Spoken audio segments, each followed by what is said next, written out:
Hi there and welcome to the High Tide class in the post. Some of you may have seen this on my blog, and this is a little video tutorial that I've put together for those people who purchase the class in the post to be able to put the cards together and obviously the piece of home decor. So included in the class, you do have to supply your own frame. The one I've used is from IKEA. It's called a Ribba, which is R-I-B-B-A, and it's £3.50. They also do them with a black frame. Okay. So any frame this is 9x9, but I think any 8x8 frame would be perfect with a mount to enable you to hot glue the shells on. This is like a shadow box frame, so you do need something with a bit of depth to be able to glue the shells on. You do get some shells included in the class. This is the first card, probably the most simple card. The picture is constructed in exactly the same way as this card to make it a little bit easier. So I'm going to show you how to make the card. I'm not going to show you how to do the picture, but I'm going to give you some tips on how to do the picture. And then we're going to do this watercolour effect card, which is my favourite. So fasten your seat belts and hold on, because I'm going to do a little bit of crafting with you. Okay, so I'm on my new background. Hope you like it. I've not actually got a grid paper out, which is a little bit scary, but I've got a mat. Now, one thing I will say is this is a photopolymer stamp, and you do need to stamp on a cushioned mat for the best stamping effects. And the stamp is a set of 16 stamps. Two-step stamping, because you stamp the lighthouse twice, and various other effects within this stamp set. Okay, so we're going to get cracking with this stamp set. So in your pack you will have had a card blank, which is in Sahara Sand, a piece of dapper denim which has been embossed, and then a piece of white. The dapper denim is simply glued straight onto the card base there, and this is how we construct the scene. Now, it is a little scene, and I want you to think of it as building up a little bit of scenery. Okay, so I started with the sand, and this is the sand on the block, and as you can see, it's got this hole which is where the lighthouse will sit. And I've just realised I've forgotten to get one of my stamps out, which is a really useful little stamp, so just bear with me. I shall pop it there. Okay, so I'm using the Sahara Sand Ink, which is quite appropriate. And I'm going to stamp this probably about 1/3 of the way up. Like that. Okay, and then you think, what am I going to do with all this bottom bit? Well, never fear, ink it up again, turn it upside down, stamp again, and just build up your texture. Because sand is obviously very, very textured. And what this little small stamp is, and in your stamp set is this one that looks like a fingerprint.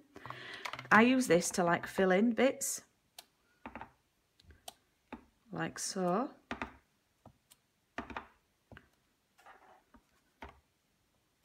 So now you can see I've got very textured sand. Then what I'm going to do is I'm going to stamp my lighthouse. Okay. Now, firstly, I'm going to take the solid stamp, which is this one here, and I'm going to stamp this in dapper denim, or any blue would be fine. I find it easier to turn it on its side and stamp that way. Now, the lighthouse has got like a weathered look to it, so don't worry if it does look like that. That is the weathered look that it's got to it. Obviously, lighthouses are very weathered. And then what we're going to do, as you can see, there's parts missing. We're going to take the Sahara Sand again, the pale one, and we're going to stamp the filler, which is, if you can see on the, which is that one there.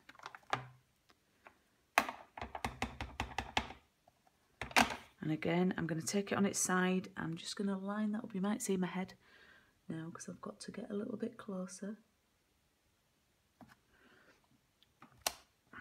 Okay, and there I've done my lighthouse.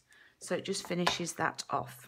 Right, now the next bit, and this is a little bit that sort of panicked the ladies a bit, was doing the sea. Because we want to stamp the sea here, but we don't want to stamp over the lighthouse.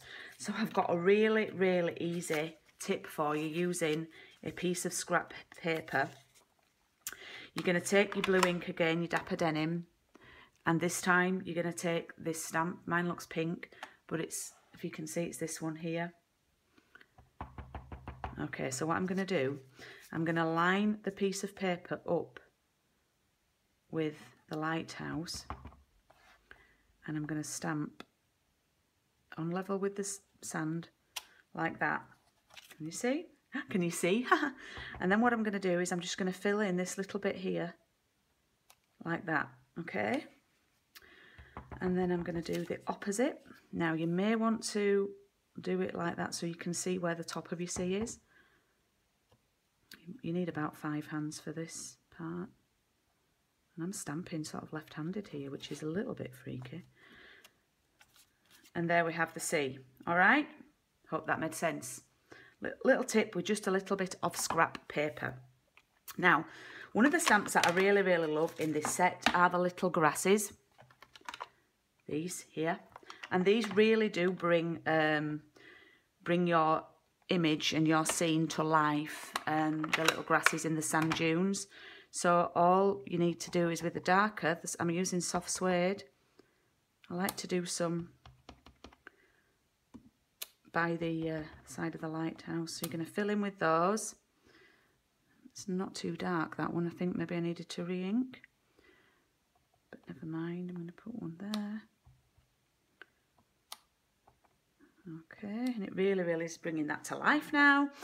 And then we're going to do our sentiment, which I just love this sentiment. In high tide or low tide, I'll be by your side. Oh, I've got a few people who would say that too. I know I have. I would be by the side. So we're going to ink that up. Now, this might not come out too dark because I think I need to re-ink my soft suede, but we'll see. There we go. And then finally, to finish off the little scene, we're going to take the birds, which are the flying birds here, and I'm going to do them in the pail. I'm going to do them over the lighthouse there like that. Ta-da! Flying over the lighthouse.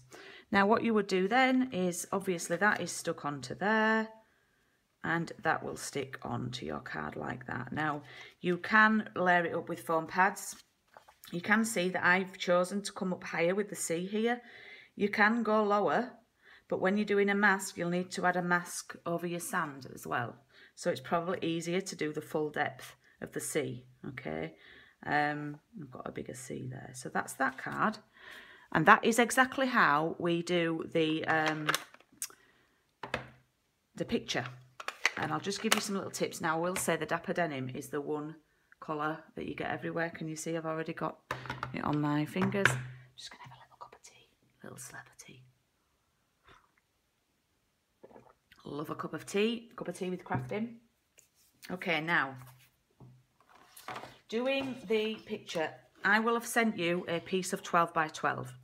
You need to cut it down to 9 by 9. Imagine that this is 9 by 9, okay? And what we did when we did this in class, when you've cut it to 9 by 9, it will be exactly the same size as this mount that I've taken out of the frame.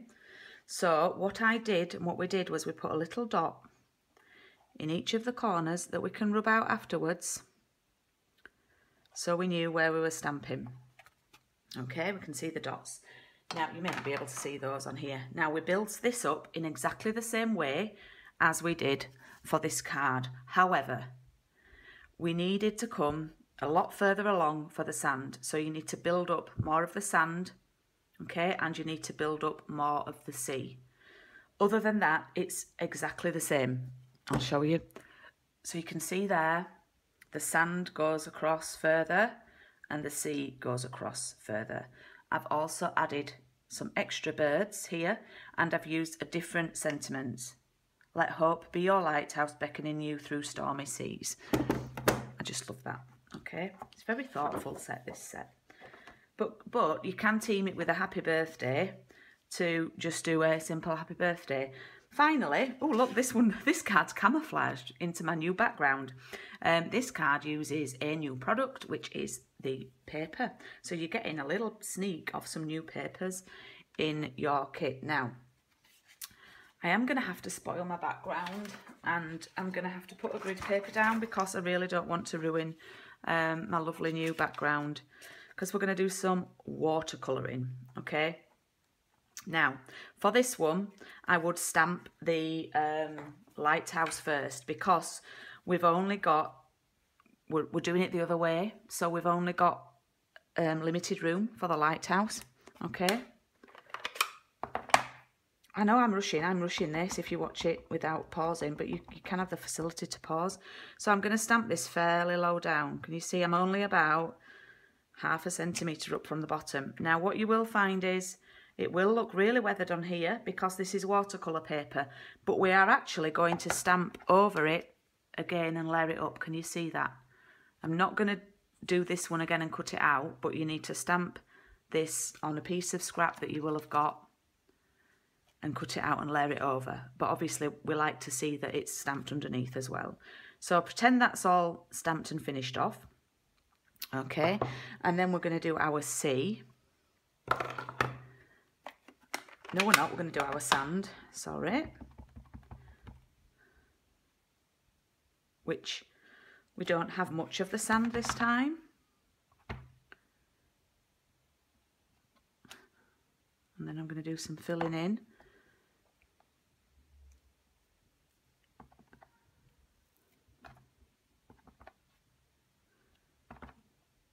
Just to make it even. There we go. And then we're going to do our C. Okay, right. So for this one, we're going to do some watercolour ink. I'm going to get our little mask again, and we're going to layer it up like so. And this is a wider piece of C now because we've there we go. And can you see that it sticks outwards that way and inwards this way? That means you can line it up, so that's perfectly slotted in there. And then we're going to stamp this at the other side. I'm rushing this, and I'm stamping left-handed, which doesn't bode well. Okay, then what I'm going to do, I'm going to take a water brush. Oh, look at that, and I'm going to fill in the C. Just look at the difference that makes. I love it. Okay, so that's our C. And then, really, really scary. The ladies were scared doing this. We're going to actually colour the sky now. So take your ink pad, get some ink in it, and then just wash. And the watercolour paper will absorb it.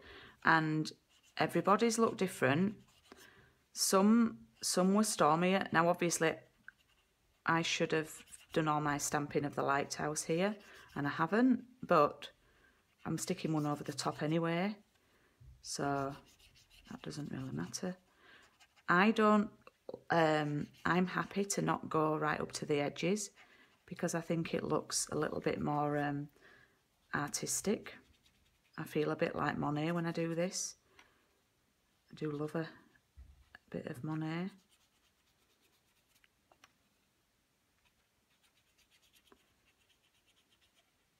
Okay. So some of the C's, as I say, will look stormier than others depending on. And as you can see here, I've not gone right to the edge, and I like that effect. And then what I've done, just for an extra touch, is I've taken, you should have a circle, and I've done some watercolour in the background, just to lift it a little bit. And again, with this one, I've not gone right to the edge with that one. Now what you must do is you must be patient, and you must allow time for this to dry. So what I would do is you could then do your lighthouse that you've not done and you know, you could stick it over the top of there once you've stamped it. Do not attempt to stamp the birds onto the sky until it's fully dry. We had a couple of incidents and it looked like some of the birds were leaving little presents behind because we had some splodges. And then the same with the wording. The wording is laid up on a foam pad, and then this will just sit on your wood effect background, which will then glue directly onto your card base. I've not done my grasses in the sand, but then your card will look like that. So I hope you have enjoyed this little video. If you've not bought this class in the post from me, then I hope this video will encourage you to purchase, and thank you for watching. My name is and was Julie Kettlewell, and I failed to say at the beginning, but yes, I'm an independent Stampin' Up! Demonstrator and I'm in the UK. So thanks for watching, and I hope you enjoy the High Tide class in the post. Thanks. Bye.